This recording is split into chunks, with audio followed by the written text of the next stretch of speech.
It's the Midnight Trucking Radio Network. Eric Harley here. We're at the Mid-America Trucking Show. And recently, if you were listening to the program, you heard all the new information and updates about IdleAir. And we thought it'd be a good idea to talk to some drivers who are out there using IdleAir. With us is Seth Ward. Seth, how are you? Doing good, Eric. How are you? Hey, doing great. Thank you so much for being here. And Craig Pontius, you're here as well. Craig, how are you? Great, Eric. How are you? I'm doing fantastic. Thank you for being here as well. Seth, first of all, tell us your experience with IdleAir. How long have you been an IdleAir customer? Well, I started utilizing IdleAir back in probably late 2006 as a company driver. I always utilized it as a company driver, and I've worked for 3 other companies since then. All of them had utilized IdleAir. And it's just a great service. It helps reduce our dependency on foreign oil. Sure. It provides great comfort, especially, when you're running into hot locations like Texas or in the Southwest. And then, of course, when you're running up into the Northeast or up in the Midwest in the wintertime, it's great just to be able to stay warm and not have the truck shake. And, you're very quiet on the inside when the HVAC system is running. You can watch TV, which isn't good if you have to drive the next morning and get sucked into a movie or something like that. But, it's definitely a great benefit to the drivers. And, if the companies that you work for pay for it, all the much, better. It's saving you money, too. So Right. Craig, describe your experience with IdleAir. Well, I started driving truck about 6 years ago, and I started using it right away. I was fortunate enough to work for a company that reimbursed me for using it.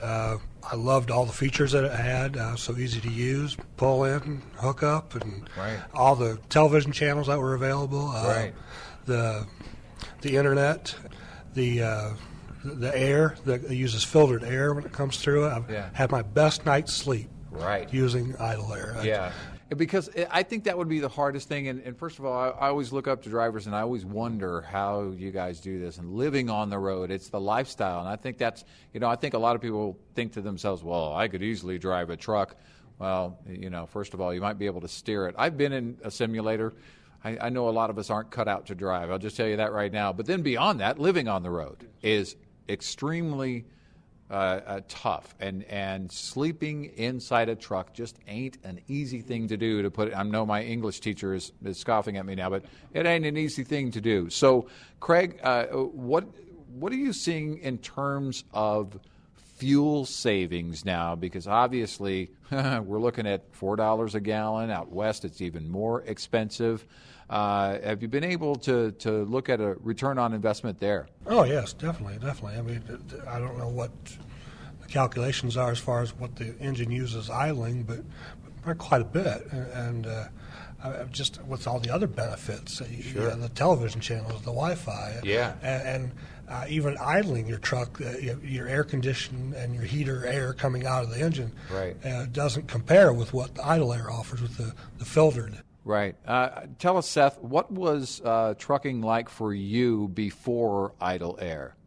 Well, I mean, just the sheer entertainment value that IdleAir brings to the table is great. I mean, if you're have a regular TV and you're picking up over-the-air channels, you don't have a very wide selection of entertainment to be able to choose from. Right. You have internet access, and you can stay better informed and more connected. Yeah.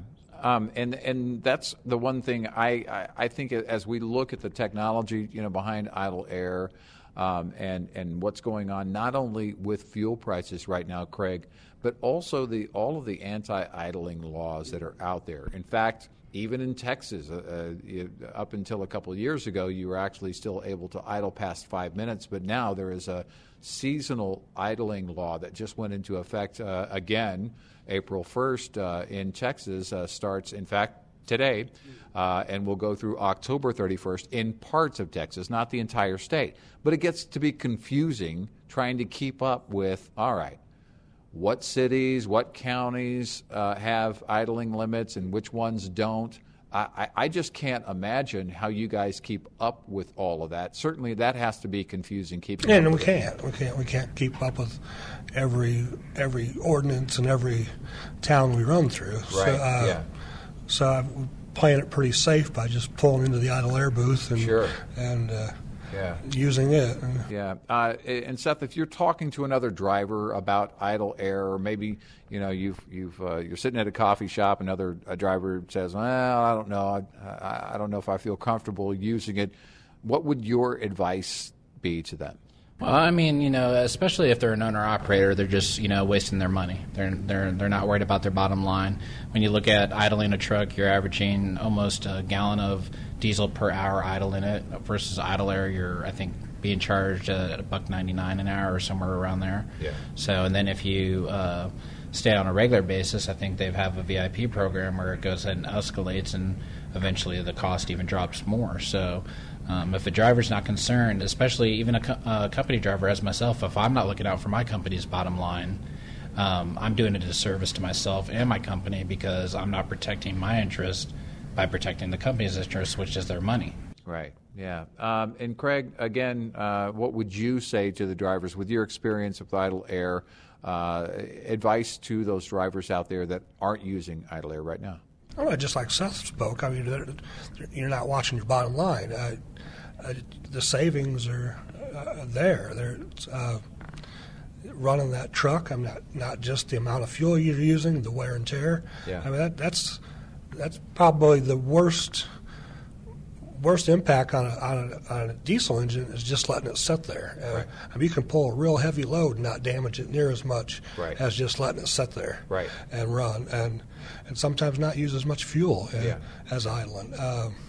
And then then the entertainment value, that all the other benefits you get besides saving the fuel. Sure. The educational programs that are on that you can choose from. Right. That IdleAir has available on the screen. Yeah. You can sit there and learn. Yeah. It just doesn't compare. I mean, unless you're fortunate enough to have a company that puts you in a nice APU equipped truck and a satellite dish. Yeah. Or puts you in a hotel room every night. Hotel, Exactly. Yeah, but that's not the real world for most drivers. No, it's not. Yeah. Well, it's great to see again what's going on with IdleAir, and I know that the new owner's breathing new life into all of this. And that's really terrific, and that's what we're excited about as we've been watching the IdleAir story for years on our program. So, guys, we appreciate you sharing your experience with it. IdleAir.com. By the way, that's with or without the E. That will get you there. IdleAir.com. And Seth Ward, we appreciate your time. Thank you so much. And also Craig Pontius, we appreciate your time. We appreciate it, guys.